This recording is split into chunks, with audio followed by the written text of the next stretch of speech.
사사기 오늘 말씀 마지막입니다. 지난 하지 못한 사사기 17장부터 말씀 듣도록 하겠습니다.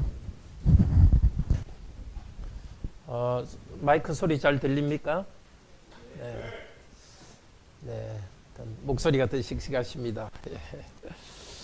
자, 사사기 17장, 사사기 17, 18, 그리고 19, 20, 21 머릿속에 이렇게 넣어 놓으시길 바랍니다. 다섯 장은 사사기 전체의 결론입니다. 앞쪽 부분하고 많이 다릅니다. 앞쪽 부분은 사사들 12명이 계속 나옵니다.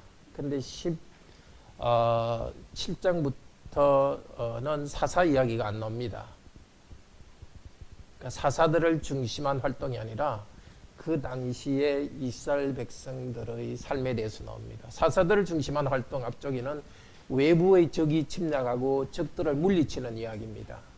그런데 17장부터는 외부의 적이 아니라 이스라엘 백성 안에 있는 문제를 다룹니다. 근데 17장에서 19장은 사실은 두 가지 이야기죠. 17장 21절은 21장은 17, 18장이 하나 이야기고 19장에서 21장이 하나 이야기입니다. 근데 두 개가 너무 비슷해요. 주요 장면이 뭐냐면 베들레헴이에요. 베들레헴. 지도를 한번 펴보실까요? 지도 다 가져오셨겠죠?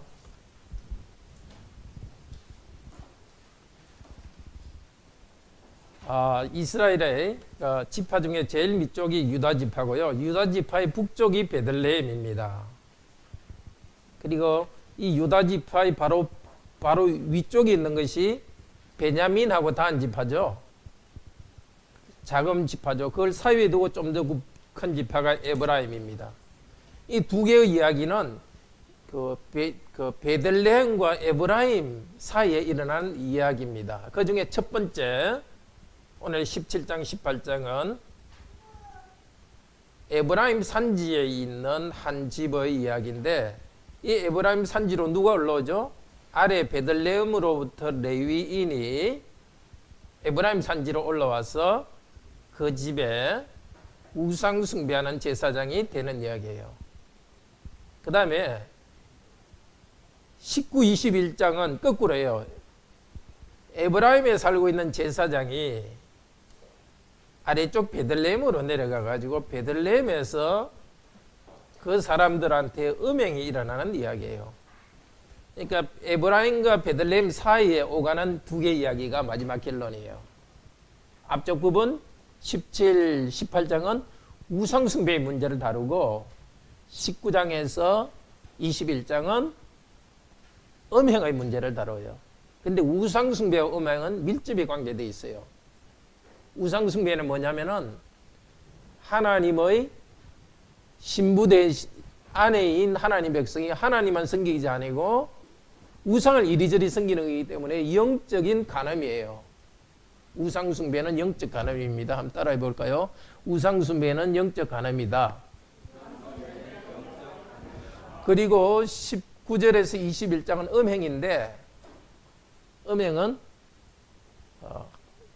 한 사람이 한 부부만 사랑하는 게 아니라 여러 사람으로 마음이 나눠지는 거죠. 그 이유는 하나님만, 영적으로 하나님만 섬기지 않고 영적인 음행이 일어나니까 실제적 음행이 일어나는 거예요. 음행의 원인은 영적 음행이 있는 거예요. 이 두 개가 항상 연결되어 있습니다. 우상숭배의 음행. 그래서 앞쪽, 사사기 앞쪽에서 외부로부터 적들이 들어와서 이스라엘 백성들을 공격하고 하나님께서는 구원해 주고 이런 것이 반복됐는데, 이스라엘 내부적으로 큰 문제는 우상숭배와 음행이었습니다. 이게 사사시대의 300년 시대의 결론입니다. 오늘 이 말씀을 들어가면서 우리도 기억합시다. 전체 큰 그림을 보고 기억합시다. 우리도 제일 주의해야 될 것이 이것이에요. 하나님만 우리 온 마음을 다해서 섬겨야지. 하나님 향해서 마음이 나눠지면은 인생의 불행이 시작됩니다. 그리고 그 현상으로 나타나는 것이 음행이 생기는 거예요. 근데 요즘처럼 일반 사회적으로 음행이 많이 되고 이게 너무 혼전, 순결 문제가 아무렇게나 취급되고 있는 이 시대에는 기독교인들 영향을 많이 받을 수 있어요. 이럴 때일수록 우리가 신앙을 분명히 해서 혼인의 순결과 가정의 순결을 지켜야 되겠어요. 그래서 또 혼인의 순결과 가정의 순결을 지키는 것은 가정의 행복만을 위해서 중요한 게 아니라 그 속에는 중심에는 하나님만 섬기려는 영적인 그 또 헌신이 있습니다. 우리가 하나님과의 관계를 위해서 또 우리 서로의 행복을 위해서 항상 하나님만을 섬기고 혼인과 그 가정의 순결을 지키는 것을 우리가 잘 해야 되겠습니다. 좀 더 구체적으로 들어가 봅시다. 자, 17장의 제목은 돈을 위해서 움직이는 레위인과 백성들, 여호와의 이름으로 하는 우상 종교사업. 그러니까 하나님을 믿는다는데 사실은 종교사업이 되어버린 거예요. 자, 17장 처음 시작이 에브라임 산지에 미가라 이런 한 사람이 있더니, 미가의 원래 이름은 미카야흐예요. 미카야흐. 미는 누구이고 카는 같은가, 야흐는 여호와예요. 이 뜻은 누가 여호와와 같은가. 그러니까 미가의 어머니는 이 아들 이름을 부를 때마다 누가 여호와와 같은가 하면서 여호와 이름을 찬양하는 그런 이름을 지어 주었어요. 그 어머니는, 미가는 이미 자기 아들이 있기 때문에 한 40대 정도 되는 중년 남자예요. 그러니까 그 어머니는 이제 할머니였겠죠. 어떤 일이 있었죠? 돈을 은 1,100개를 잃었는데 노예 한 50명을 살 수 있는 큰 돈이에요. 저주했어요. 그런데 누가 훔쳐갔어요? 미가라는 사람이 훔쳐갔으니까 이 아들이 어머니 저주하는 이야기를 듣고 돌려줬죠. 그러니까 어머니가 기분이 좋아가지고 내가 이 돈을 내 아들에게 다시 돌려주겠다. 내 아들에게 복이 있기를 하면서 아들에게 돈을 그냥 돌려준 게 아니고, 이 돈은 여호와께 바치겠다 이렇게 해놓고 어떻게 하죠? 여호와께 바치려면 실로, 성막에 있는 실로에 가서 바쳐야 되는데 거기 안 바치고 바치는지 안 바치는지 알 수가 없고, 그 중에 또 200개는 떼내가지고 내가 내 아들에게 주겠다 하면서 우상을 만들어서 선물로 해주세요. 입으로는 항상 누가 여호와 같은 분이 있는가 하면서 아들 이름 부를 때마다 그렇게 이름을 불러놓고 아들한테 우상을 만들어서 선물을 해주었어요. 자, 그러니까 아들은 그걸 받아가지고 어떻게 하죠? 자기 집에 또 에봇도 만들고 드라빔도 만들었어요. 에봇은 그 제사장 위에 입는 옷이에요. 드라빔은 뭐냐면 집안에 이렇게 두는 조그만 이렇게 신 우상이에요. 이 드라빔은 둠밈이란 말과 뜻이 비슷한데, 소리가 비슷한데, 그 제사장이 입는 이 에봇 위에는 우림과 둠밈이라는 이게 돌이, 보석 돌이 있어가지고 하나님께 물을 때 이걸 가지고 물었어요. 그러니까 이게 미가라는 사람은 자기 집에 자기 해서는 안 될 제사장 옷을 만들고 거기다 제사장 옷에 다는 그 방울도 우상을 거기 떡 달아 놓는 거예요. 어머니가 우상 선물해 주니까 그 큰 우상을 가지고 집안에 들여놓고 이제 우상 신전을 만들고, 또 그러려면 또 제사장 옷까지 만들고, 제사장이 없으니까 어떻게 했죠? 자기 아들 중 한 명을 또 제사장으로 임명했어요. 자, 이 집은 굉장히 하나님에 대해서 말도 많이 하는 집이에요. 어머니도 여호와 이름으로 복이 있기를 이렇게 하고, 아들도 여호와께 한다고 여호와의 집을 만들고, 그 손자도 여호와의 제사장이고, 뭔가 하나님에 대한 이름은 많은데 실제 내용은 뭐죠? 하나님을 섬기는 게 아니라 뭘 섬기고 있죠? 돈을 섬기고, 돈. 우리도 참 주의해야 되는 일이에요. 우리가 하나님께 기도하고 있는데 자꾸 우리 마음속에는 하나님을 알고 싶은 생각이 아니라 돈 많이 벌고 안정되고 이것만 자꾸 생각해가지고는 곤란한 거예요. 그런 신앙을 자녀들한테 물려주면은 우상을 물려주는 것과 같은 것일 수 있는 거예요. 정말 우리가 먼저 이런 거 탐심을 버리고 하나님만 바로 알기를 바랍니다. 자, 그런데 7절부터 보면은 이제 앞쪽 유다 베들레헴에 있는 한 레위인이 있을 데가 없어가지고 7절에 보면은 우거하기 위해서 혹은 나그네 살이 하기 위해서 우리 개정 개혁 성경에는 거주할 곳을 찾고자 하여 이렇게 됐는데요. 여기 거주할 곳. 근데 성경에 거주할 곳이라는 말에는 두 가지 뜻이 있어요. 나그네로서 사는 거주도 있고 그 다음에 아주 정착한 거주가 있어요. 여기 거주는 옛날 우리 성경이 우거한다, 나그네 생활한다는 뜻이에요. 이 사람이 베들레헴에 우거했어요. 원래 레위인이 있을 도시를 하나님께 정해주는데 이 베들레헴은 레위인이 사는 곳이 아니에요. 그러니까 이 레위인이 먹을 것이 없어 놓으니까 레위인의 아버지가 이쪽에 와서 살게 된 거예요. 이 문제가 있는 거죠. 레위인은 하나님의 일을 하기 때문에 백성들이 잘 부양해 줘야 하고 경제생활 걱정 없이 일을 해야 되는데 그렇게 안 하니까 그 아버지가 여기 와서 정착했고 그 아들도 여기 먹고 살 게 없어가지고 또 다른 데 또 찾아서 이렇게 떠났어요. 떠나다가 이제 북쪽으로 와가지고 미가의 집까지 왔는데 미가가 너 누구냐 하니까 나는 레위인이다 하니까 잘됐다. 너 우리 집에 좀 제사장이 되라 이렇게 했어요. 근데 레위인은 다 제사장이 될 수 있나요? 무조건 제사장이 될 수 있어요? 아니죠. 레위인 중에 아론의 후손만 제사장이 되는 거예요. 그 정해져 있는 거예요. 또 자기 마음대로 제사장을 만들었어요. 그리고 나서는 뭐라 그러죠? 제일 마지막에 13절에 보면 이제 레위인이 내 제사장이 되었으니 이제 여호와께서 내게 복 주실 줄을 아노라. 자기 마음대로 해놓고 또 하나님께서 복 주실 줄을 아노라. 그러니까 이게 하나님을 하나님으로 바로 섬기는 게 아니라 자기 원하는 대로 하나님 그림을 딱 만들어 놓고 기도도 많이 하고 찬송도 하는데 또 자기 원하는 대로 복 주실 것으로 이렇게 하는 거죠. 왜 이런 이야기를 써놓겠습니까? 우리도 그렇게 되지 말라는 거예요.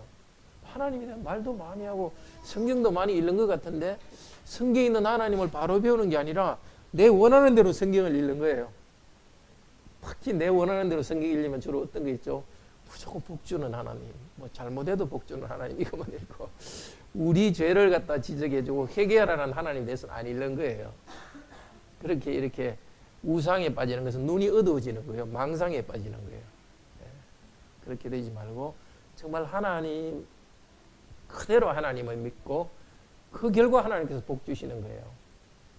그러니까 우리 생각에 무슨 복 받으려고 물질을 위해서 그만 위해서 하나님께 기도해서는 안 되겠죠. 오히려 하나님을 마음에 모시고 하나님을 경배할 때 우리에게 필요한 것을 하나님께서 주시는 겁니다. 하나님 주시는 복이 아니라 복을 주시는 하나님을 항상 바라보고 믿도록 해야 돼요. 한번 따라해 볼까요? 하나님이 주시는 복이 아니라 복을 주시는 하나님을 믿자.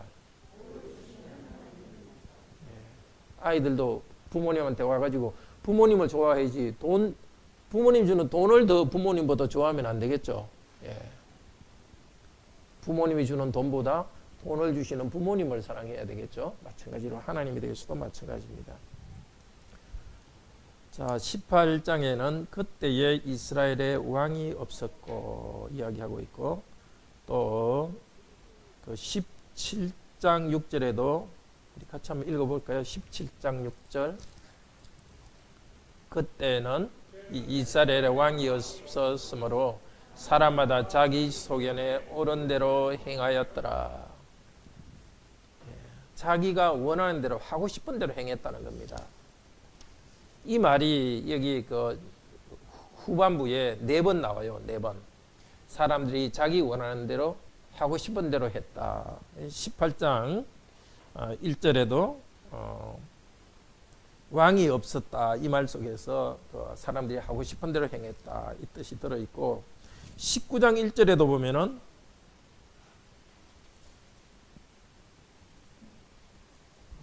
제가 좀 잘못 메모했는 모양이네요. 네.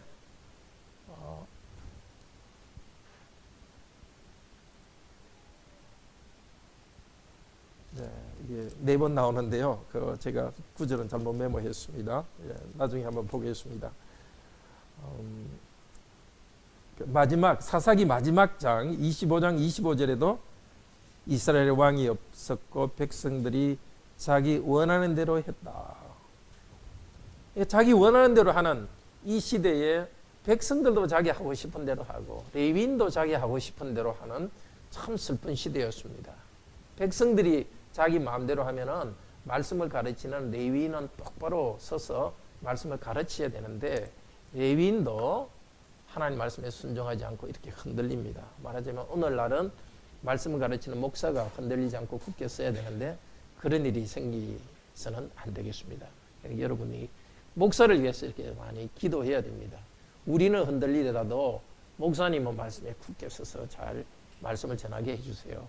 나는 그냥 복만 받기 위해서 마음이 자꾸 흘러가더라도 목사님은 우리 마음을 그 말씀대로 바로 굳게 설 수 있도록 하나님께 향하도록 해주세요. 이렇게 기도해야 되겠습니다.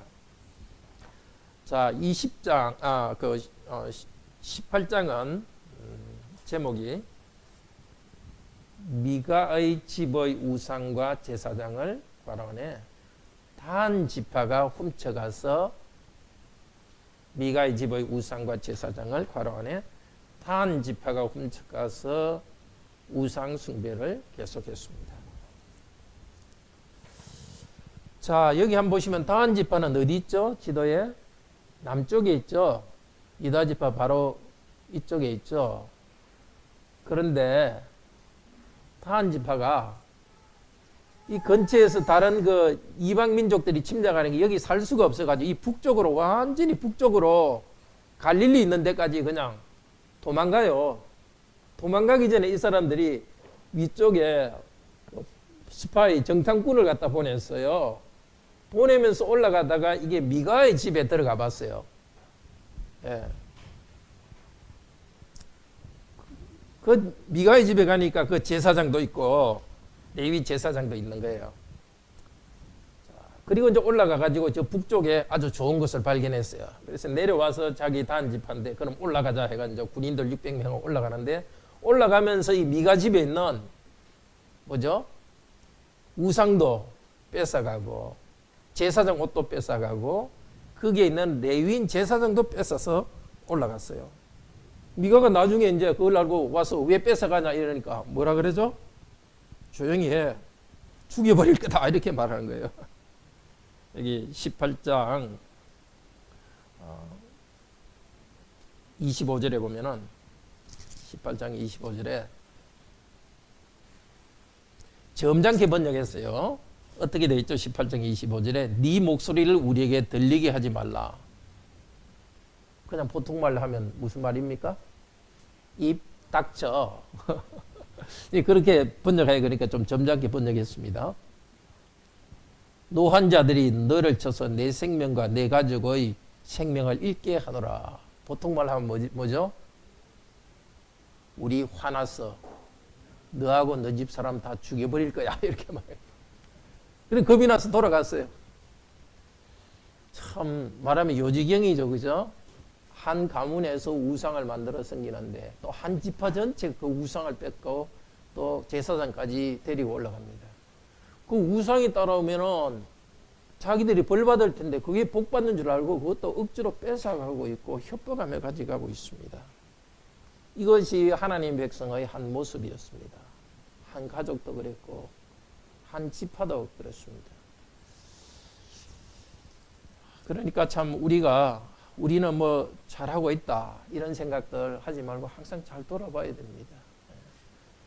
많이 하나님 이름은 많이 부르고 참 열심히 신앙생활을 한다 하는데 우리 마음이 이렇게 욕심으로 싹 쏠리면은 하나님을 이렇게 물질 축복 주는 분으로 한번 알기 시작하면 계속 눈이 어두워집니다. 그것 때문에 싸우는데 기껏 싸운다는 게 뭡니까? 우상 가지고 서로 네 것 내 거다 싸우는 겁니다.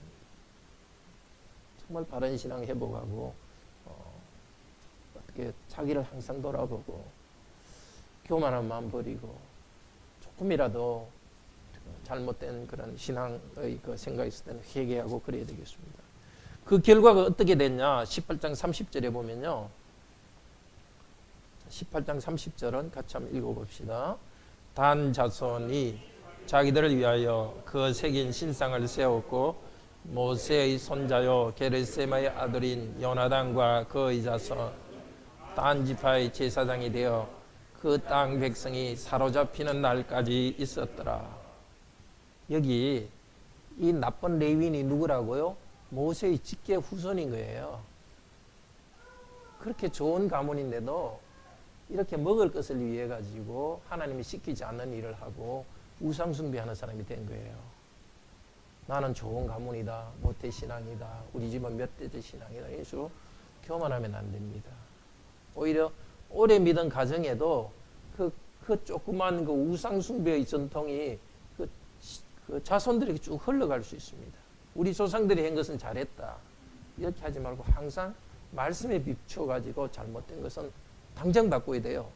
안 바꾸면 이게 자꾸 자손 대대로 우상숭배의 전기 흘러갑니다. 그 결과가 어떻게 됐어요? 백성이 사로잡히는 날까지 이르렀더라. 이건 남쪽 나중에 이스라엘이 다윗 왕조가 된 다음에 왕조가 두 개로 나눠지잖아요. 그래서 남쪽으로 나눠진, 우리로 치면 남한 부분을 어느 나라로 불렀죠? 남쪽 유다, 북쪽은 이스라엘이라고 불렀죠. 이스라엘이 이렇게 기원전 722년에 포로로 잡혀가요. 그러니까 이 성경은 뭘로 연결시키고 있죠? 이 우상을 숭배한 것이 결국 이스라엘 백성이 망하는 대로 나갔다는 겁니다. 행복을 주는 것 같지만 망하는 길입니다. 그리고 31절에 보면 하나님의 집이 실로에 있을 동안에 미가가 만든 바 새긴 신상이 단 자손에게 있었더라. 하나님의 집이 실로에 있는데도 여기서 안 섬기고 단 자손 북쪽에서 우상 숭배가 계속됐던 거예요. 그러니까 하나님의 백성들이 하나님을 섬기지 않는 것이 아니라 하나님을 섬긴다 하면서도 우상을 섬기는 거예요. 그리고 우상을 만든 사람이 바알을 섬긴 게 아닙니다. 여호와 하나님을 섬겼는데 잘못된 방법으로 섬긴 겁니다. 그러니까 1계명에서는 너는 나 외에 다른 신을 내게 익히지 말라 이렇게 명령했는데 2계명은 뭐죠? 우상을 만들어 여호와 하나님을 섬기지 말라 그렇게 했습니다. 이 사람들은 1계명을 어긴 것이 아니라 2계명을 어겼습니다. 잘못된 방법으로 돈으로 하나님을 섬겼는데 그것도 1계명을 어긴 것과 비슷하죠. 하나님을 반쯤 섬긴 거죠. 그래서 우리들이 기독교인이 범하는 죄는 우상은 섬기진 않아요. 그렇지만 마음속의 탐욕 때문에 하나님을 섬길 때 이게 불순하게 하나님을 섬기는 것, 그것을 조심해야 되겠습니다. 자, 17, 18장은 베들레헴과 에브라임 사이에 일어났던, 그걸 배경으로 일어났던 우상숭배의 비극입니다. 19, 20, 21장은 역시 베들레헴과 에브라임, 그 유다와 에브라임 지역을 배경으로 일어났던 음행, 이스라엘 백성의 음행에 관한 이야기입니다. 19장 제목은 음란한 사사시대. 음란한 사사시대. 제사장의 첩, 이스라엘 사람들의 음행들. 자, 19장 1절에 보면은 에브라임 산지에 사는 제사장이 이것도 우거하고 있어요. 이게 어떤 문제예요. 우거에서는, 그 거주에서는 안 되고 정착해야 되는데 레위인들이, 이게 지금 백성들도 문제고 레위인도 문제가 이기저기 떠다니는 거예요. 요즘으로 말하면 교회가 목사를 제대로 섬기지 않고, 또 목사는 한 교회를 섬기지 않고 이리저리 돈 이렇게 사례 많이 주는 교회를 따라 이리저리 떠다니는 그런 상태를 말하고 있습니다. 그런데 이 그 레위 사람이 나중에 보면 제사장이 첩을 취한 거예요. 보통 사람도 이렇게 하면 안 되는데 레위인 제사장이 첩을 지내서 이렇게 음행을 하고 있습니다.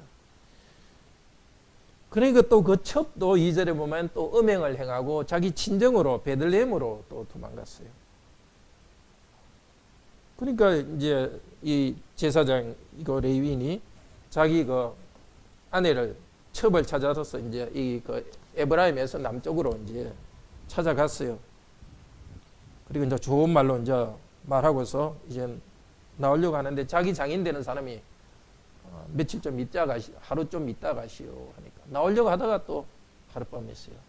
또 다음날 나오려고 하는데 저녁까지만 술도 마시고 좀 잘 있다 가세요 하니까 또 있다가 또 하룻밤 더 자요. 며칠간 또 있다가 나중에 결국 떠나가는 거예요. 이걸 통해서 또 뭘 나타내느냐? 이 레위인 제사장이 먹고 노는데 마음이 빠져가지고 자기가 결정한 대로 하지 못하는, 그 음행에 빠지고 먹고 마시는 즐거움에 빠진 타락상을 보여주는 거예요. 이게 항상 모든 사람도 그렇지만 특히 지도적 위치에 있는 사람들은 자기에게 주신 것을 만족하고 직분을 따라 움직여야 하지 이렇게 탐심에 빠지면 안 되겠죠. 그러다가 이제 그 며칠 후에 완전 밤늦게 길을 떠났습니다. 그래서 올라가는데 북쪽으로 올라가는데 여부서까지 갔어요. 이 여부서가 지금 예루살렘이거든요. 예루살렘의 원래 이름이 여부서입니다. 근데 그때는 아직 그 여부서족이 여기 그 예루살렘에 있었기 때문에 이방인들의 도시입니다. 그래서 여기 있지 않고 밤이 늦었지만 하나님 백성이 있는 대로 가자 하고 조금 더 지나가지고 베냐민 지파가 있는 땅으로 들어갔어요. 거기서 큰 길에 앉아 있으면서 하나님 백성들이 뭔가 자기 집에 와서 좀 하룻밤 쉬셔 할까 기다렸어요. 그때는 여관이 없으니까 다 그랬거든요. 행인이 있으면은 특히 하나님 백성이 한 가족이니까 오늘 밤 우리 집에 자고 가시오 하는데 밤은 늦었는데 아무도 이렇게 환영하는 사람이 없는 거예요. 기가 막힌 일이죠, 그죠? 이방인들의 도시에 있지 않고 하나님의 백성의 도시에 가서 있겠다고 왔는데 환영해 주지 않습니다. 우리도 좀 많이 환영해야 되겠죠. 교회에 오는 사람들 다 세상 가운데서 많이 지쳐가지고 왔습니다. 지쳐서 다 교회 왔는데 이렇게 환영도 안 하고 멀쩡히 한쪽에 이렇게 앉아있게 하면 곤란하겠죠. 우리 자신도 지쳐와서 다른 성도에서 환영받아야 됩니다. 또 우리도 환영해 줘야 되겠습니다. 그건 hospitality, 받아들여주는 것이 필요합니다. 우리 생각에는 내가 다른 사람을 환영해 주면 지칠 것 같으니까 안 그렇습니다. 영적 세계에서는 내가 다른 성도를 환영하면 환영하는 것이 하나님이 힘 주십니다. 그리고 또 다른 성도도 나를 환영합니다. 그러니까 서로가 환영하고 섬기는 것을 통해서 하나님의 사랑을 서로 경험하는 겁니다. 그런데 이 도시에 어떤 노인이 한 명 지나가다가 베냐민의 기브아라는 도시인데요. 베냐민 지파. 이 노인은 우리 집 오라 그런 거예요. 그런데 이 노인도 어디예요? 원래는 에브라임 사람이에요. 이 베냐민 이 지파에 사는 사람이 아니라 에브라임에서 이쪽에 우거하는 사람, 자기 집이 아닌 곳에 우거하는 사람이 환영해 주었어요. 그래서 맛있게 식사도 하고 지내고 있는데 밤에 그 도시 22절에 보면 그 도시 사람들이 19장 22절에 그 성마의 불량배들이 깡패들이 모여가지고 문을 쾅쾅 두드리면서 그 노인에게 말합니다. 오늘 집에 들어온 남자를 끌어내라. 22절 우리가 그와 관계하겠노라. 남자를 끌어내서 동성연애 하겠다는 겁니다. 참 기가 막힐 일이죠. 하나님의 백성들이 이렇게 그 지역에 들어온 하나님 백성 남자를 강제로 동성연애 하려는, 동성연애도 문제지만은 나그네 된 사람을 이렇게 폭력으로 부끄러운 성폭행을 하려고 합니다. 그러니까 집주인이 뭐라 그럽니까? 자, 우리 집에 내 딸도 있고 이 사람 첩도 있으니까 그 사람들을 내보내겠다. 이게 또 문제죠. 그리고 이 사람은 자기 첩을 바깥으로 내보냅니다. 그렇게 하지 않고 버티고 있으면 하나님께서 천사를 보내서 돕든지 무슨 수가 있을 텐데 이렇게 비겁하게 또 여성을 밖으로 내보냅니다. 어떤 일이 있었습니까? 부끄럽게도 그 깡패들이 이 첩을 밤새 이렇게 괴롭혔습니다. 그리고 이 여인은 이제 새벽이 됐을 때 엉금엉금 기어와가지고 그 문턱에 엎드렸습니다. 아침 일찍이 이 이제 그 제사장이 떠나려고 밖에 나가 보니까 자기 첩이 누워 있으니까 어서 일어나게 했는데 이 여자는 지금 죽어 있는 거예요. 음행과 폭행과 살인, 이것이 하나님의 백성에게 있던 모습입니다. 그러니까 이 제사장은 자기 고향 이제 에브라임으로 가가지고 이 자기 첩을 시체를 12토막으로 내가지고 이스라엘 12지파에 보냈습니다. 예, 토막 시체를 또 보내. 이것이 하나님의 백성의 모습입니다. 하나님의 교회는 거룩한 천사들을 모인 곳이 아니라 이런 죄인들을 모은 곳입니다. 오늘날 교회도 마찬가지입니다. 우리들이 드러나지는 않더라도 우리 교회 안에는 이런 일들이 그때나 지금이나 있을 수 있습니다. 항상 우리는 깨어서 이런 죄와 싸우고 정말 거룩한 교회로 나아가야 되겠습니다. 또 우리 교회는 괜찮다, 우리 자녀는 괜찮다 이런 식으로 생각해서는 곤란합니다. 계속 조심해서 말씀을 잘 가르치고 거룩한 백성으로 나아가야 됩니다. 20장에는 어떤 일이 있습니까? 제목 같이 읽읍시다. 잔인한 일을 한 괄호안에 베냐민을 심판. 자, 이 시체 조각을 받은 이스라엘 온 백성들이 모였습니다. 미스바에 모였습니다. 그리고 총회로 모였습니다. 20장 2절에 이스라엘 백성의 어른, 장로들이 다 모였습니다. 어떻게 하냐? 이제 베냐민 지파를 심판하자 해가지고 이 베냐민 지파를 심판하기 위해서 갔습니다. 첫 번째 전쟁에 이겼습니까? 졌죠. 21절에 보면 22,000명이 오히려 죽었어요. 어떻게 했죠? 22절에 보면 여호와 앞에서 저물도로 울며 묻다. 여호와 앞에서라는 것은 여호와의 성막이 그때 실로에 있었거든요. 이게 에브라임 북쪽에 있으면 실로라는 게 보이죠. 그 실로에 하나님 가서 왜 이런 일이 있었습니까? 하고 울고 기도하니까 하나님께서 그럼 올라가서 싸우라 했어요. 올라가서 또 싸웠는데 또 졌어요. 25절에 보면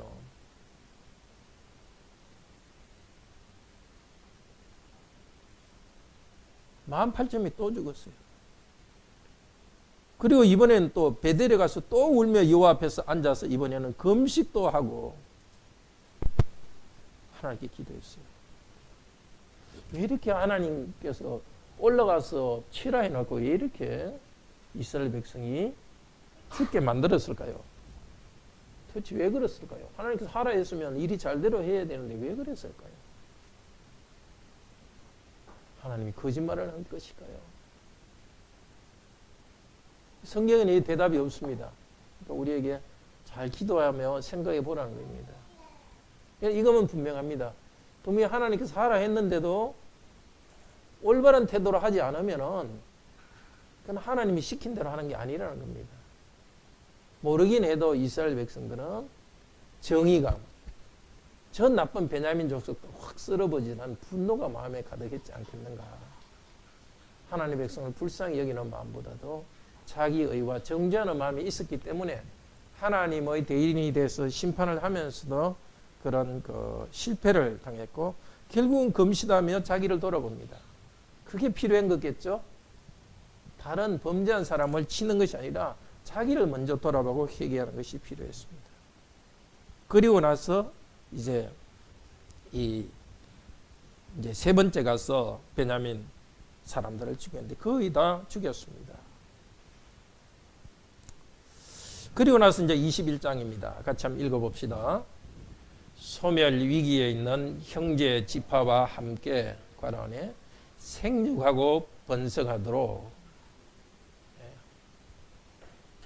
함께 울고 희생하며 돕는 하나의 교회의 형성. 이렇게 베냐민을 심판한 다음에 이제 21장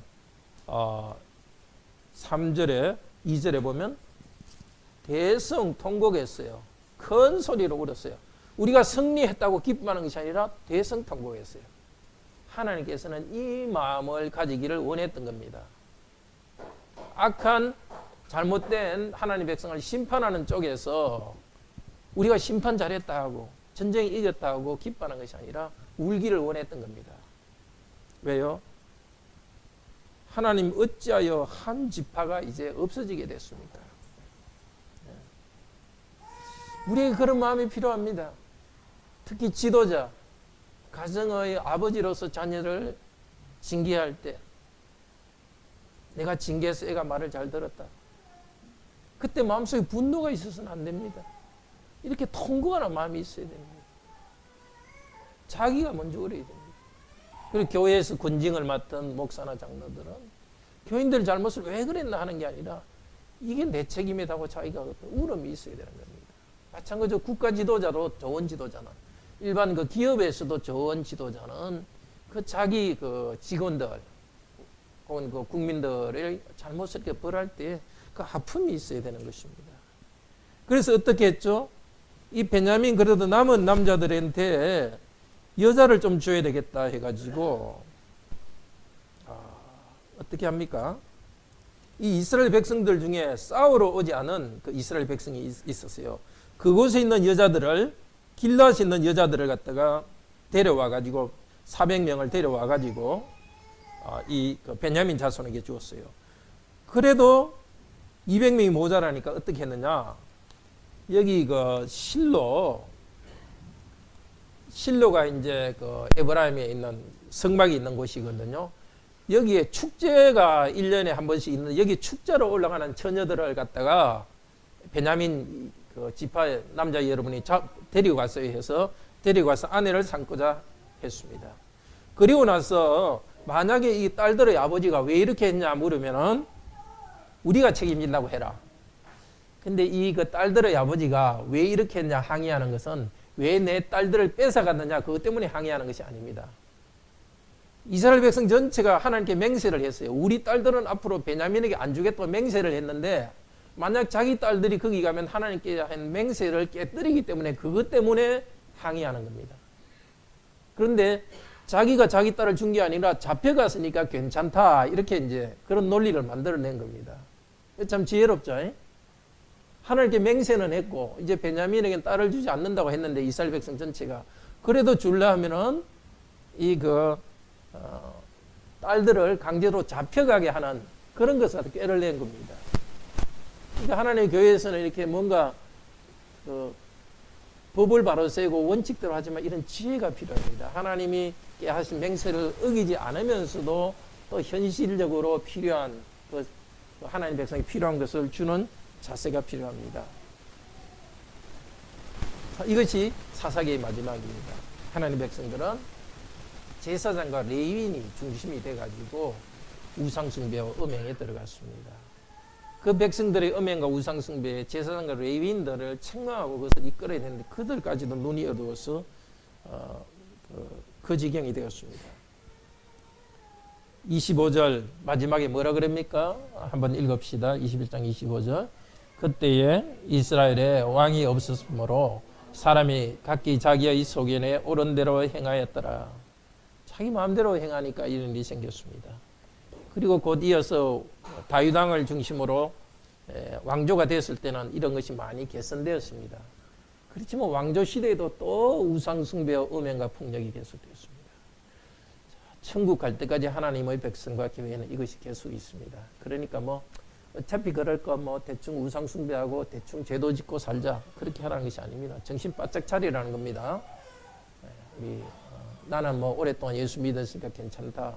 우리 집에서는 애들 어릴 때부터 잘 가르쳤으니까 괜찮다. 우리 관악교회는 말씀을 잘 가르치니까 괜찮다. 결코 그렇지 않습니다. 여기 있는 우리들 목사를 포함해서 다 죄인입니다.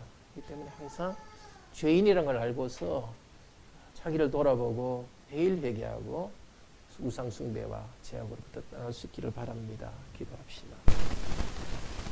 감사합니다, 주님.